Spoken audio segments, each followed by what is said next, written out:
Hello there, this is James Uscroft, EUJames1978, welcoming everyone to another episode of my new podcast series, Art Can Change the World, in which I ask my friends to talk about and share the movies, books, TV shows, and what have you, which they believe share a deeply human message or moral, inspire us to care more, help us to question social norms and moral absolutes, give us a new insight into society's issues and problems, help us to perceive marginalised groups in a new light, or otherwise, no matter how they may do so, help to make the world a better place.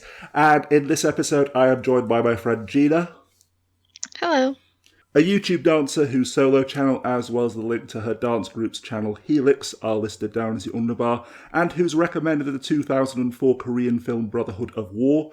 As always, of course, please remember that this podcast will contain spoilers. We're talking about the film, so we are going to be talking about things that happen in it.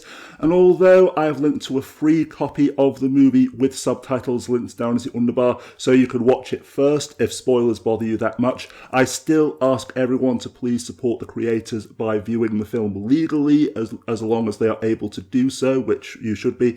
And having hopefully made all of that clear, Gina, please tell us more about the film, why more people should see it in your opinion, and how you think it can help to change the world. Well, the movie is based in the year 1950 in South Korea, and it's basically about these two brothers who end up having to fight in the Korean War. And it's just a very touching movie in the sense that you have like these two countries that are supposed to be one just fighting against each other, and these brothers that end up getting actually divided. One brother actually ends up going to the north side to fight because he thought he was betrayed by his own country. And in the end, it's just showing how, he actually wasn't betrayed at all by South Korea, and he ended up losing. Well, actually, one of the brothers actually ended up losing another. I forgot which one it was because I haven't watched it in so long. But it's just goes to show that North and South Korea are one and the same, and it just makes people think, especially recently, like with how there's talks of unification, and some people are against it, some people are for it. It just goes to show that, both countries are one people, and it just kind of makes you think, like, you shouldn't really judge based on, the past or race or what have you. Just kind of come together and make peace and try to improve on that and move forward, I guess. And then also with family, just really appreciate your family and keep them close and love them, because you never really know what's going to happen to them as well. When you say that he wasn't betrayed by his country, though, Gina, the older brother, he was, although they didn't kill his other brother, which of course was the thing that they focused on, they did betray him, really, because of this ideological division between communist and the South. Kill the commies, etc. Because if you remember, spoiler alert, I warned you at the beginning, warned everyone at the beginning. His fiancée, she signed up for the organisation against moral degradation or what have you before the war. Why? Because they gave me free barley. And later during the war, when the North Koreans occupied the region where they live, they wouldn't let her engage in capitalist practices, running the noodle shop. So the only way she could get food was to go to rallies, communist rallies. And so, yes, after the region was liberated, she and other communists were taken for investigation. an investigation which it consisted solely of being lined up on their knees in front of a mass grave and being shot in the back of the head.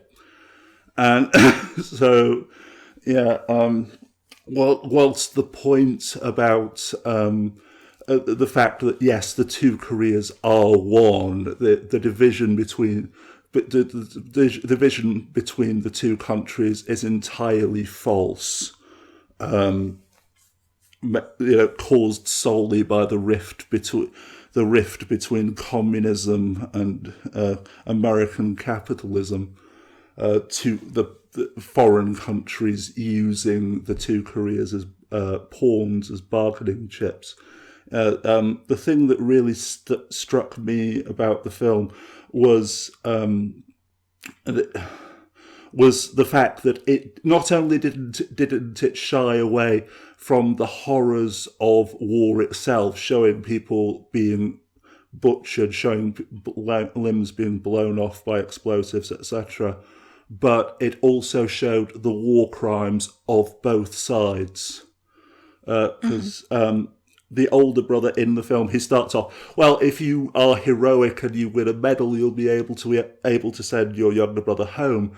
But as he becomes quote-unquote heroic, i.e. slaughtering North Koreans indiscriminately, that leads to him committing war crimes. And then, as I say, butchering the quote-unquote commies, to which, towards the end of the film, his fiancée is also a communist, in inverted commas. No, most of the people you're fighting, no, they're not communists. They were forced into the North Korean army just like you were forced into the South Korean army. It's all propaganda. It's all bullshit. You're killing each other over nothing, hating each other over nothing, and it's it's very pointed. As everyone who watches my channel regularly or knows me personally knows, I have a bit of an obsession with Korean cinema and Korean art. I don't know if anyone might have noticed from the 500 videos I've made about Korean cinema, but yeah. Also, I've recently read the book "The Girl with Seven Names," recommended by another Korean American friend of mine. The story of a North Korean defector, and I also know films like Welcome to Dongmak-gol and Crossing and Punsan Dog, which all share the same kind of message that no, the two Koreas are one. We are divided for nothing. They are divided for nothing. And so, I'm sorry. I'm sorry. I'm just rambling, trying to think of another question to ask you.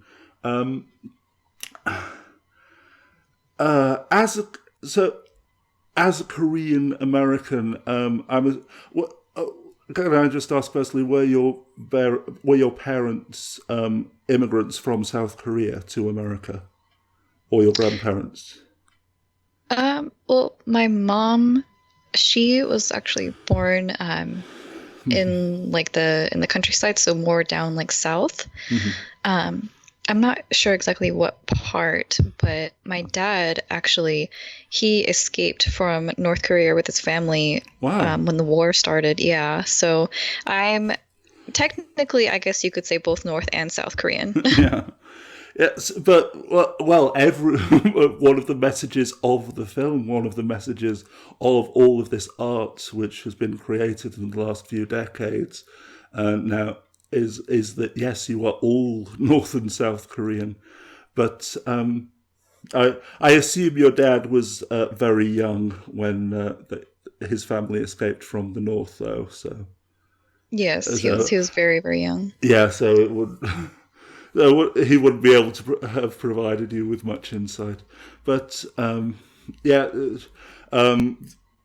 towards the beginning of the film, the refugees and each side trying to win total victory to completely the South trying to completely conquer the North, the North trying to completely conquer the South, but then the Chinese entered the war and they were forced into a ceasefire, which still remains. For anyone who doesn't know, the two Koreas are still officially at war. So yes. What is your I assume you. I've already assumed your position on reunification, at least in an emotional sense, that yes, you are already one people. But what do you think, just as a Korean American, I assume with perhaps still family in both the North and the South, even if you've never met them or never heard from them. What are your fears? What are your hopes regarding reunification or the end of the war, at least in real life? I think the most concerning thing would be helping the North to stabilize their economy and helping them catch up with the rest of the world on that. Yeah. And then the biggest thing as well for, I guess, to be looking forward to is all the families that have been lost, just like maybe meeting each other for the first time, or just getting back together, not having any more tension, and just not having to worry about, killing each other anymore and hating each other. Things like that. Yes. Once again, spoiler alert, I did warn everyone at the beginning, but although at the end of the film the older brother dies, protecting his younger brother, he after, as say, he'd defected to the North, become the commander of the flag unit, believing that the South Koreans had literally murdered both his fiancée and his younger brother for being quote-unquote commies. He was just so blinded with rage. Although he died at the end of the film, I would have thought the way that I would have ended it if I'd been directing it is that he would have, as a defector to North Korea, he would have been then after that North Korean, stayed in the North Korean military, or having turned on his own troops at that point, the North Korean troops stayed in a North Korean concentration camp, so that then, as you say, there are families on both sides of the 38th parallel, the line that divides North and South Korea, that are split. There are families which are split between the two sides. So the older brother being alive but never being able to see his younger brother again, I think, I personally feel that would have been a more poignant way to end the film. But Right. But as you say, though, on a practical sense, the Kim family refusing to to open the borders, doing everything possible to cling on to power, because like China, they know that once they start letting capitalism and trade and so on and so forth in, they'll lose power. So, but there can't be. The South doesn't want to reunify with the North because, and China. The other option that I've heard people suggest is that China could absorb North Korea because it already has so many ethnic Koreans living in it, in certain regions of China. that there are but no, China doesn't want to absorb a third world country into it as well. North Korea needs to develop, it needs to advance economically and become a part of the world before it can reunify with anyone. But yeah, one thing I do want to say though, Gina, as I say, the thing that struck me most about this film was the fact that it showed the war crimes and the atrocities committed by both sides, the brutal murders, in the name of ideology. The scene that stuck with one of the two scenes that really stuck with me was. The shoeshine boy who used to work with the older brother escaped from the mine. And no, I'm not. They forced me to join the North Korean military, the North Korean army, or they would have killed me.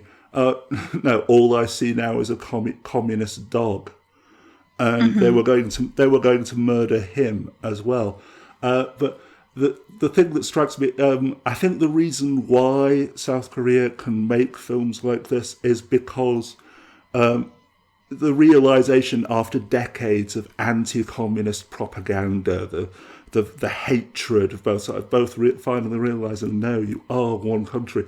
To this day, I still have yet to see a single film or work of art created in Britain or America which an American war film, a British war film, which shows that, yes, the Americans committed atrocities in World War II as well, that, yes, the British committed atrocities in World War II as well. Whilst there are the more graphic films, the more honest films, things like Apocalypse Now, which show that yes, war is hell. I don't really remember.